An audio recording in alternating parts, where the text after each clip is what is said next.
Paz e bem, sou Paulo da Costa Paiva, leigo professo na Ordem Franciscana Secular e também idealizador da mídia digital Partilha Franciscana. Lá você encontra tudo relacionado à nossa espiritualidade. Você encontra textos, vídeos, biografia, história de santos, curiosidades e muito mais.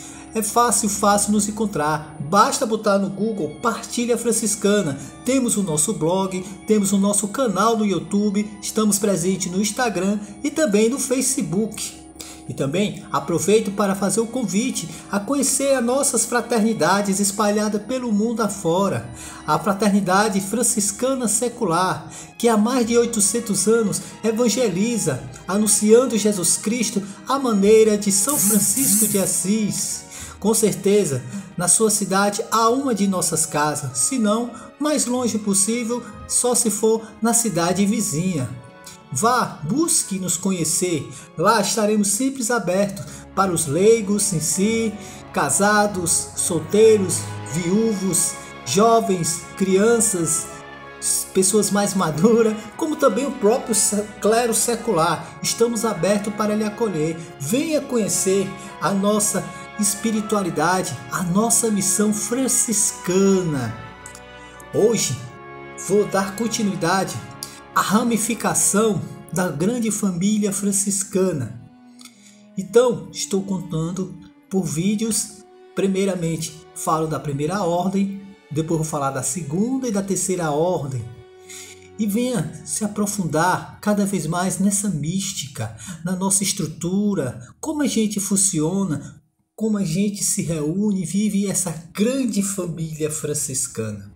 E hoje vou dar continuidade falando sobre a Ordem dos Frades Menores, a primeira ordem. Aqui já é a segunda parte. E vamos concluir para dar continuidade à história das outras ordens fundadas por nosso pai seráfico São Francisco de Assis.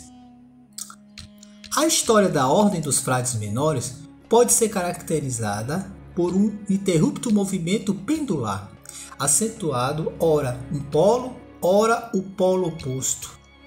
As novas tentativas entraram na história da ordem sob vários títulos espirituais, bernardinos, descalços, alcantarinos, recoletos e muitos outros mais. Foi dessa história cheia de tensões que nasceu os três ramos da primeira ordem ainda hoje existente.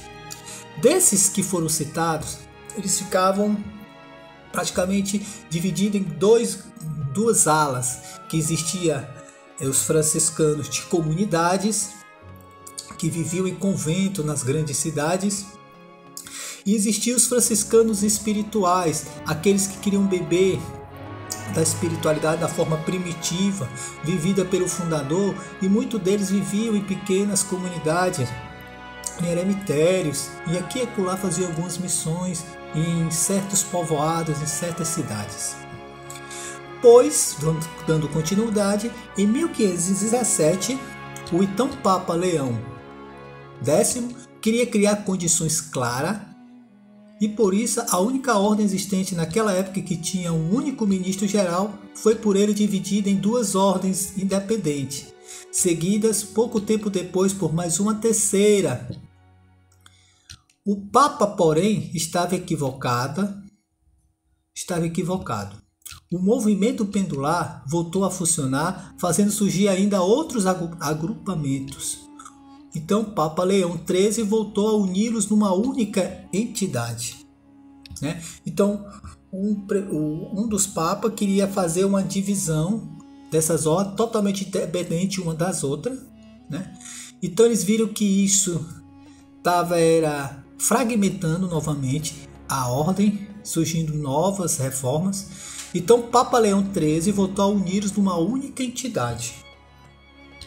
Hoje encontramos três ordens masculinas, independentes, autônomas, e que todas as três reconhecem Francisco como seu fundador, obedecendo a sua regra de 1223. Apesar disso, eles vivem unidade nessa grande família franciscana.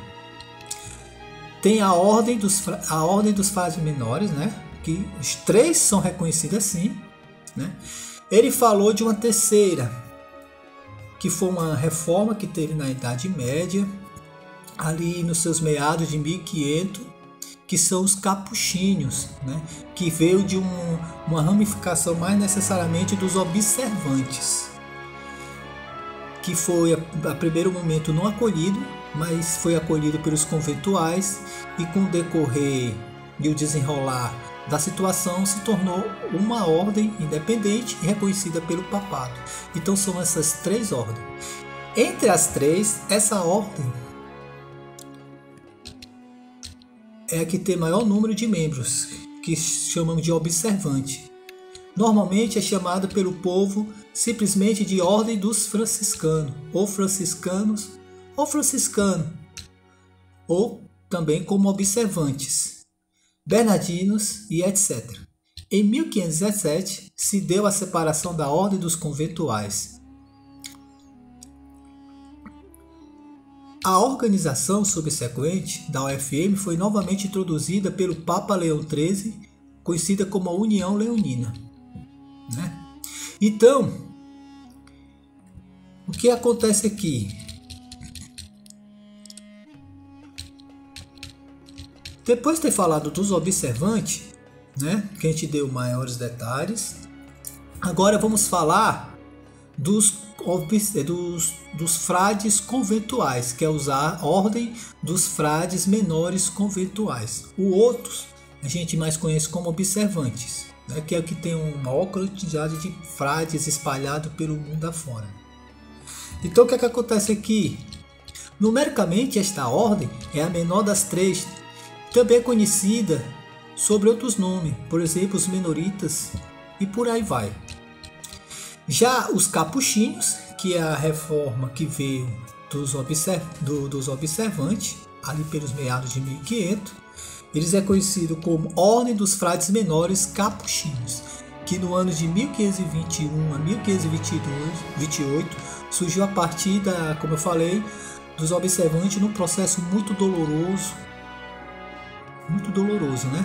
E a comunidade dos capuchinhos, originalmente concebida como uma comunidade puramente contemplativa, né, que só vivia do eremitério, de contemplação. E o seu nome é derivado de um longo e pontudo capuz usado pelos seus membros, que tinha intenção. Isso tudo começou com que eles tinham a sede de viver tal qual Francisco vivia naquela época. Os observantes já não estavam sendo tão fidelíssimos a essa ala dos espirituais, né? Eles já estavam fugindo um pouco daquela radicalidade que não tinha como, né? Quem vê os vídeos anteriores, como os espirituais deram muito problema à igreja, né? Principalmente aos papas, que alguns se apitolaram tanto no seu radicalismo que se tornaram verdadeiras seitas heréticas. Mas outros não, outros buscaram viver de forma singela, simples, a sua espiritualidade, tal qual como Francisco apresentou, né? Mas que com o tempo, entre os espirituais, quem se destacou muito foi os observantes, e que permanece até os dias de hoje. E desse grupo surgiu posteriormente os capuchinhos, né? Então, no primeiro momento, essa sede de viver tal qual o franciscanismo dos primórdios, eles queriam fazer um hábito mais rústico, onde pregava somente uma túnica pontuda, um capuz pontudo numa túnica simples, né? E não demorou muito que também esse grupo começasse a intervir nas vidas públicas e até mesmo na política. Novas iniciativas, cisões e dissidências nas três ordens comprovaram que o movimento pendular continua até hoje de modo ininterrupto. Falta mencionar ainda que esta história de reforma teve suas consequências para as comunidades femininas e para as ordens terceiras também. A agregação a um ou a outro desses movimentos foi chamado a obediência à ordem. Terceira, porém, foi se distanciando nos últimos anos da obediência a uma das outras ordens, procurando sua independência. Isto não toca ou diminui, porém, a união e a assistência espiritual, né? aquela questão de uma certa hierarquia. E também a primeira ordem era que acompanhava as outras ordens, né, dando uma assistência espiritual, mais precisamente, né, mastigando a regra, inspirando na forma de viver, dentro da seu próprio carisma, dentro da sua própria realidade. Então, aqui a gente conclui de forma bem rasa, bem vaga, sobre a família franciscana, mais precisamente da primeira, né, do seu conflito, de como foi estruturado, né, que aqui e acolá ainda pode ter alguma discordância, mas como irmãos buscamos sempre estar aberto ao diálogo, ao perdão, à unidade, que é o fundamental. E o nosso Pai Francisco, com a sua regra, com a sua graça, com as suas bênçãos derramando, intercedendo pela grande família franciscana, sempre nos une, por intermédio de nosso Senhor Jesus Cristo, a família franciscana que se fortalece dia por dia há mais de 800 anos. Amém? Paz e bem.